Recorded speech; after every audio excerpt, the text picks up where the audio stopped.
У Еўрапарламенце заклікалі да трыбуналу над Лукашэнкам. Беларускі дыктатар мусіць адказаць перад міжнародным крымінальным судом за катаванне беларусаў, пагрозу паветранай бяспецы і выкарыстанне міграцыйнага крызісу.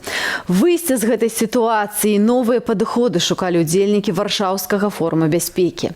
Якой будзе палітыка Еўраатлантычнага альянсу ў дачыненні Беларусі, альбо можа захад абмяжуецца санкцыямі і закрыццём межаў? Ольга Міцкевіч.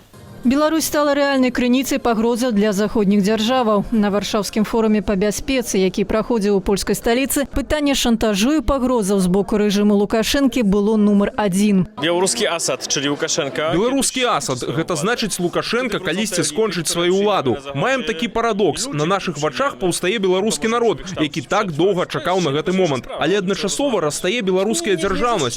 Але калісьці гэта сыдзецца ў часе, калі ў добрай форме будзе і народ, і дзяржава. І на гэты момант і чакаем. Адмысловым гостем на форуме была лідарка беларусаў Святлана Ціханаўская, якая правяла сустрэчу з прэзідэнтам Польшчы Анджэем Дудам. За зачыненымі дзвярыма абмяркоўвалі супрацьстаянне гібридным атакам з боку Беларусі. У адказ на еўрапейскія санкцыі Беларусь распачала перакідванне мігрантаў да межаў еўразвяза, што ўжо прывяло да крызісу на межах. Еўрапейскія краіны ўсцяж шукаюць шляхі вырашэння крызісу, калі Лукашенко пойдзе на далейшае абвастрэнне. Иммиграция – это не преступление, это право человека, но оно должно идти легально. И если это делается так, как вот сейчас проводятся эти такие искусственные волны, организовываются, то мы должны тоже править свою, скажем, правовую базу и больше охранять внешнюю границу. Это тоже должна быть политика Евросоюза. Этим мы сейчас занимаемся. Кстати, наши коллеги, они чем дальше, тем больше понимают нас в этом. Так что в этом мы видим сейчас вот свою роль. Мы не должны сейчас отступать. Европа отступать не збіраецца, але ці ёсць шляхі адступлення Лукашэнкі апроч абдымкаў Крамля. Калі Беларусь губляе суверэнітэт і паглыбляе інтэграцыю з Расіяй, то рускі свет, а з ім і расійскія вайсковыя базы апынаюцца пад межамі еўразвяза. Чарговая пагроза для еўраатлантычнай бяспекі. Менавіта гэта можа стаць прычынай перагляду традыцыйнага падыходу захаду, што Беларусь гэта умоўна сфера уплыву Расіі. На жаль, знадобилося. На жаль, спатрэбілася вайна. То бок Расія супраць нас распачала вайну, здзейсніла злачынную агрэсію. Захад упершыню сур'ёзна пачаў задумвацца, што Украіна не належыць да рускага свету, калі паміж гэтымі краінамі адбываецца збройны канфлікт. Я не жадаю ні ў якім разе ніякай вайны Беларусі.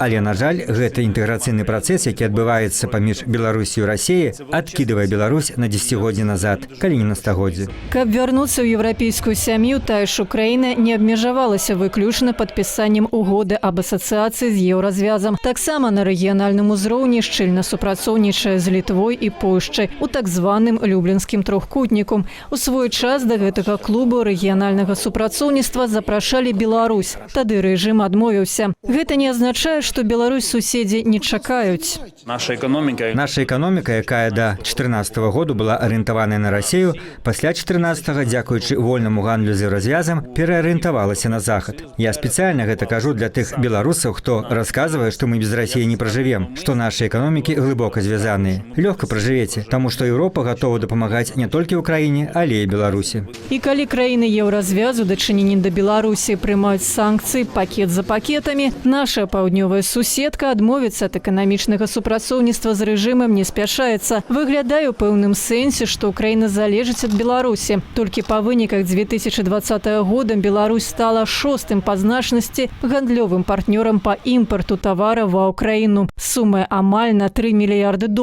У асноўным ва Украіну прадаем энерганосбіты. Главная проблема – это, конечно, энергоносители, потому что если мы отказались от российских, а белорусские стали частично, ну, скажем так, закрыли эту нишу. Теперь возникает вопрос, если мы отказываемся от белорусских, откуда мы берем эти энергоносители? С трубопроводами нас заняло где-то год-полтора, пока мы сделали реверс через Словакию, через Венгрию.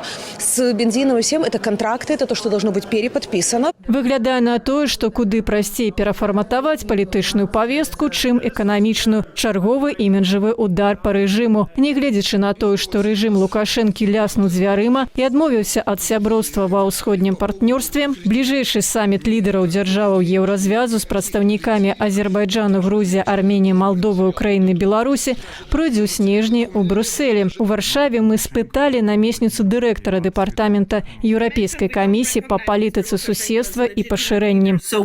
Мы абмяркоўвалі са Святланай Ціхановскай і Паўлом Латушкам і іх камандамі, як будзе выглядаць наступны саміт усходняго партнёрства ў Беларусі. Я думаю, крэсла для Беларусі на саміце усходняго партнёрства будзе пустым, але будуць іншыя падзеі на саміце, на якіх будуць рэпрэзентанты беларускай апазіцыі. Еўразвяз і НАТО шукаюць новыя падыходы ціску на рэжым, але ці будзе пустым крэсло адміністрацыі прэзідэнта залежыць ад беларускага народу.